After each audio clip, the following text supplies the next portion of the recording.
Assalamualaikum and a very good morning everyone. My name is NOUR binti ABDULLAH, and today I will be discussing about pulmonology, a vital field that focuses on the respiratory system. This includes various organs and structures such as the lungs, trachea, bronchi, bronchioles, diaphragm, pleura, and nasal passage. Pulmonology can be divided into two main sections, the upper respiratory tract and the lower respiratory tract. In this presentation, I will cover the anatomy and physiology of these structures, relevant technologies used in diagnosis and treatment, common disease, and notable specialists in the field.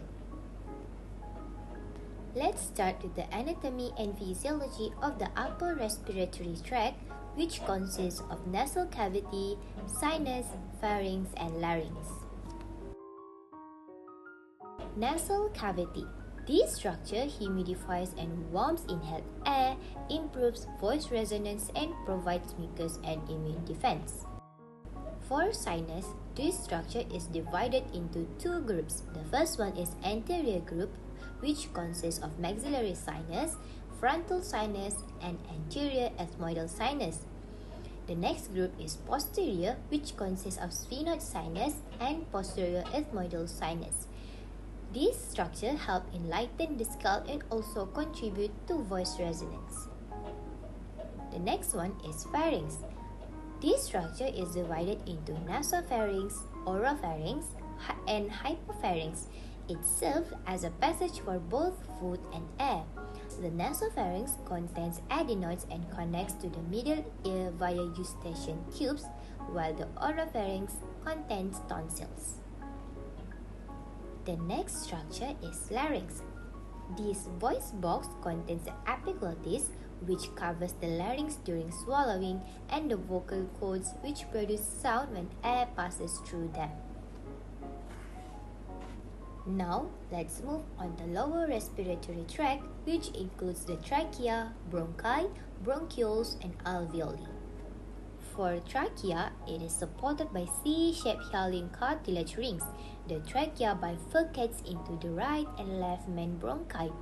The carina, a ridge of cartilage at the bifurcation, triggers the cough reflex. The next structure is bronchi and bronchioles. The right main bronchus is shorter and wider, making it more likely to trap foreign objects. The left main bronchus is longer and more horizontal. The bronchioles lack cartilage but contain smooth muscle with terminal bronchioles leading to the respiratory bronchioles where gas exchange occurs. The next structure is alveoli. These tiny air sacs are crucial for gas exchange.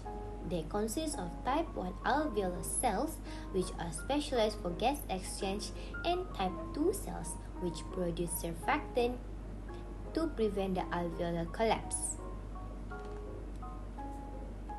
The next one is lungs. The lungs are divided into lobes. The right lung has 3 lobes, while the left lung has 2 and features a cardiac notch to accommodate the heart.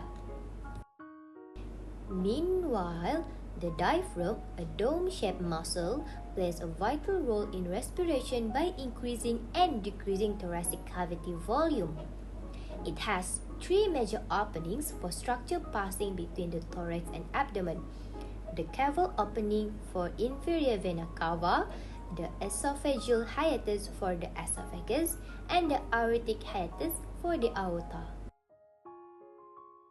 Now, let's discuss some technologies used in the pulmonology. The first one is spirometry. Spirometry is a common test that measures how much air a patient can hold and how quickly they can exhale. It helps to diagnose conditions like emphysema. The second one is extracorporeal membrane oxygenation, aka ECMO. This advanced technology temporarily takes over lung function for patients awaiting for a transplant. The third one is Zephyr valve.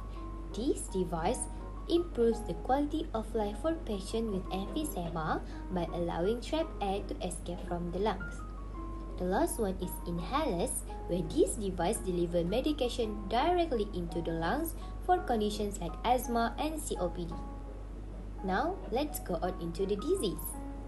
One significant disease in pulmonology is cystic fibrosis, a genetic disorder primarily affecting the lungs and pancreas due to mutations in the CFTR gene.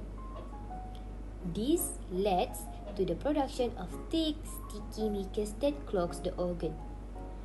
Symptoms of cystic fibrosis patient is persistent coughing with thick mucus, frequent lung infections, wheezing, and nasal polyps. Management of cystic fibrosis involves maintaining airway clearance, regular hand washing, vaccination, and exercise.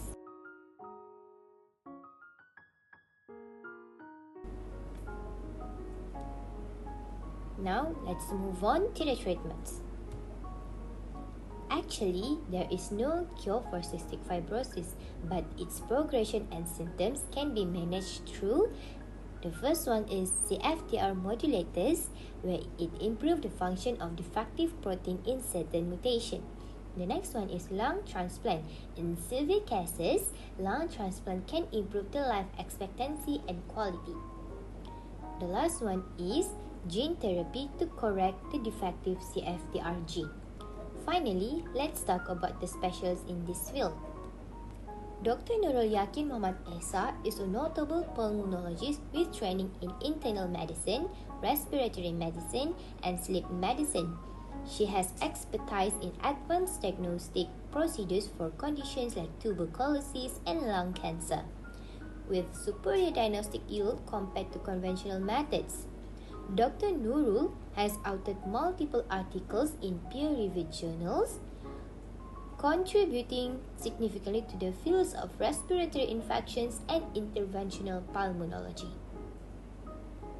I guess that is all for me. Thank you for listening.